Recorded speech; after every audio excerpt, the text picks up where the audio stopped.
ये वही लैंड है जिसको हम 1 साल से एक्वायर करने की कोशिश कर रहे हैं। लीगल कॉम्प्लिकेशंस तो हैं ही, लेकिन लीगल कॉम्प्लिकेशन मेन मुद्दा नहीं है।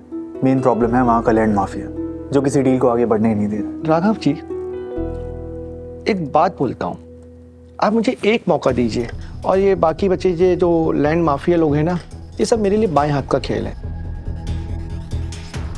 तो आप बिल्कुल परेशान मत होइए, ये लैंड तो मैं खाली करा दूंगा, बस आप मुझ पर एक बार विश्वास तो करिए। ठीक है, आप कोशिश करके देख लीजिए।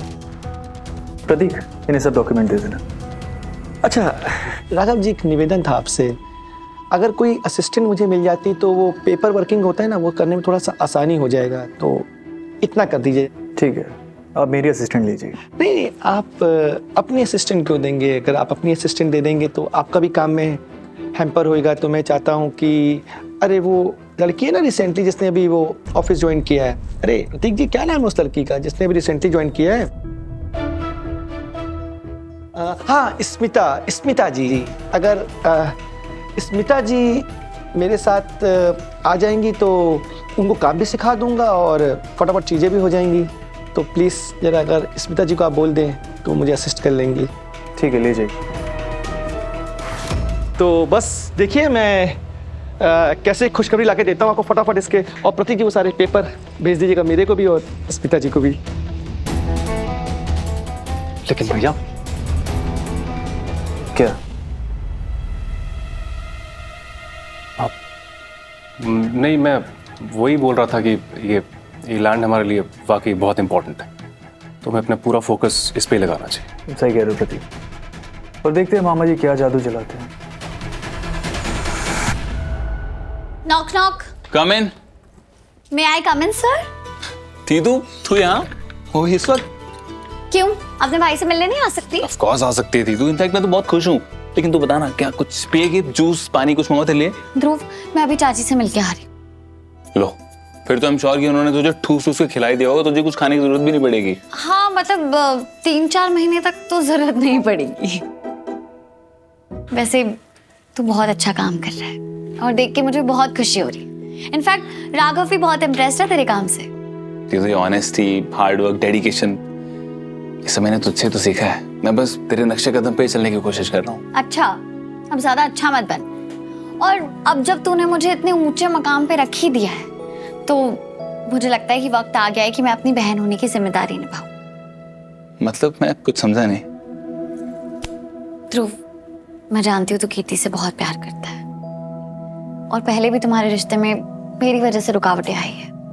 मेरी वजह से तुम्हारी शादी डिले हो गई है, पर अब मुझे कोई वजह नजर नहीं आ रही तुम्हारी शादी डिले होने की। तू ऐसा सच में सोच रही है तू?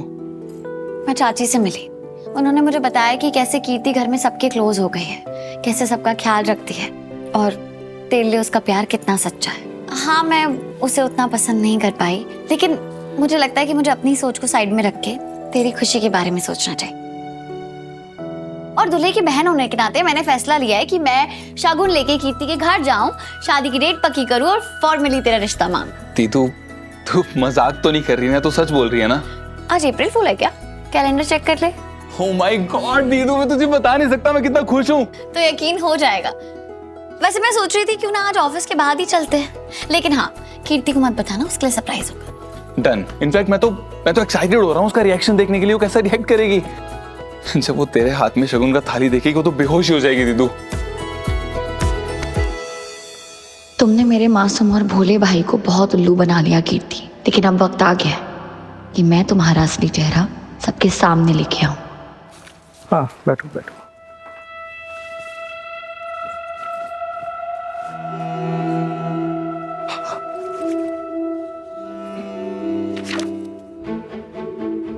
अरे स्मिता जी, चलिए सामान वामान बांध दिए, हमको बाहर जाना है।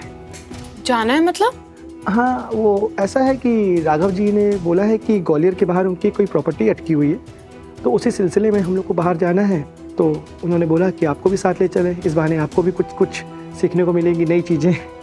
नहीं, मैं नहीं जा सकती। अब फिक्र क्यों करती हैं? ये देखिए, कंपनी ने लग्जरी गाड़ी दे रखी है और आपको पता है मैंने उसका म्यूजिक सिस्टम ना सुना है, कमाल है, फुल लाउड। सर, मैं नहीं जा सकती, आप प्लीज किसी और को ले जाइए। स्मिता जी, प्रोफेशनलिज्म नाम की भी कोई चीज होती है। अरे कब तक आप इस डेस्क पर बैठ के ही हर चीज सीखेंगी? अरे बाहर निकलेंगी, कुछ एक्सप्लोर करेंगी, तभी तो नई चीजें सीखने को मिलेंगी। चलिए चलिए, मैं आपका वेट कर रहा हूँ। आप फटाफट अपना लैपटॉप और सब सामान ले लीजिए, मैं अपना वॉलेट लेकर आता हूँ। चलिए जल्दी करिए, मना मत करिए। स्मिता, तुम टेंशन मत लो, राघव भैया को जाके बोल दो, वो मना कर देंगे, जबरदस्ती तुम्हें नहीं भेजेंगे कि मामा बिना। मैंने आपको पहले भी बोला है और आज दोबारा बोल रही हूँ, आपको मेरी फिक्र करने की कोई जरूरत नहीं है। मैं अपने सारे मैटर्स खुद हैंडल कर सकती हूँ। जाइए यहाँ से। पर स्मिता मेरी बात मैंने तो बोला ना, जाइए यहाँ से।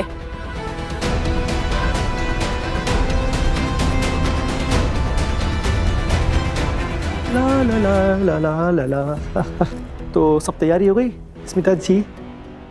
ये देखिए, हमने तो सब तैयारी कर ली है। कैसा लगा मेरा चश्मा? मैं अपना बैग ले लेती हूँ। हाँ बिल्कुल, लाइए। और आप चाहती हो मैं कुछ आपकी हेल्प करूँ तो लाइए, मुझे दे रही है कुछ सामान आपका। Thank you, thank you. चलिए आइए, चलते हैं।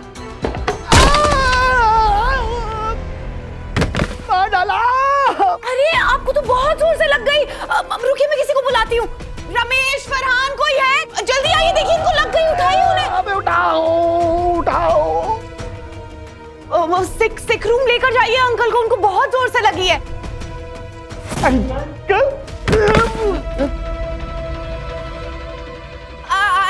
आई मीन सर को। प्लीज उठाइए। ले चलो अस्पताल, ले चलो। अब हम प्लॉट देखने तो नहीं जा पाएंगे, है ना? साइड गई भाड़ में। अस्पताल ले चलो यार, अस्पताल ले चलो।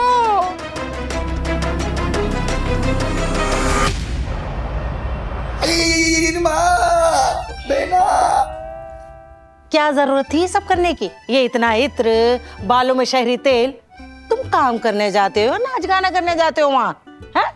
कितनी बार कहा है कि उम्र बढ़ रही है, अपना ध्यान रखा करो। तुम तो चुप ही रहो। अरे मेरी कोई उम्र थोड़ी ना हो गई, तुम सब लोग मुझे बुढ़ा बनाने में लगे पड़े हो। तुम अपनी बात करो। अरे मेरी तो अभी शादी भी नहीं हुई है। एक तो दर्द हो रहा है, तुम लगी पड़ी हो ज्ञान देने में। अरे भांजे, तुम मुझे ऐसा क्यों देख रहे हो? बहुत दर्द हो रहा है तेरे मामा को। होना भी चाहिए। और मैं यही सोच रहा हूँ कि अपनी उम्र से ज्यादा हीरो बनने वाले के साथ ऐसा ही होना चाहिए।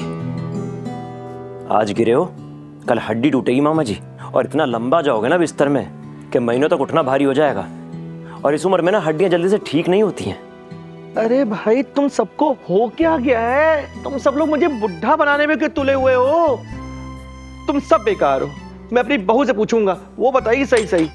अरे उन्नति बेटा, ये सब लोग मुझे बुढ़ा बनाने में लगे पड़े हैं। मैं क्या बुढ़ा लगता हूँ? विक्रांत, मैं क्या बोलूं? विक्रांत भैया को क्यों देख रही हो? जो पूछा है वो बता दो। मुझे नहीं पता। इससे क्या हुआ है? हर बात में अपने पति से राय ले रही है तो उसमें गलत क्या है? भैया कीर्ति, अरे आप सब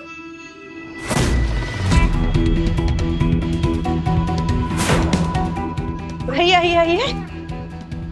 अरे माफी चाहता हूँ, मैं आज आप लोगों का उठ के स्वागत नहीं कर पाऊंगा। थोड़ा सा पैर में चोट लगी। बैठिए। क्या है ये सब? अब क्या बताऊं, कीर्ति ने ऐसा जादू किया है ना ध्रुव पे कि वो रह ही नहीं पा रहा है कीर्ति के बिना। कब से कह रहा है शादी करा दो, शादी करा दो। हमने सोचा क्यों ना हम शगुन लेके आए कीर्ति के लिए।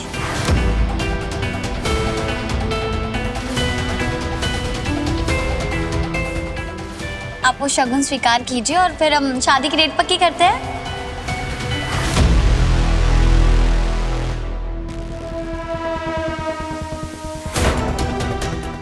अब तुम्हारी सच्चाई सबके सामने आएगी कीर्ति।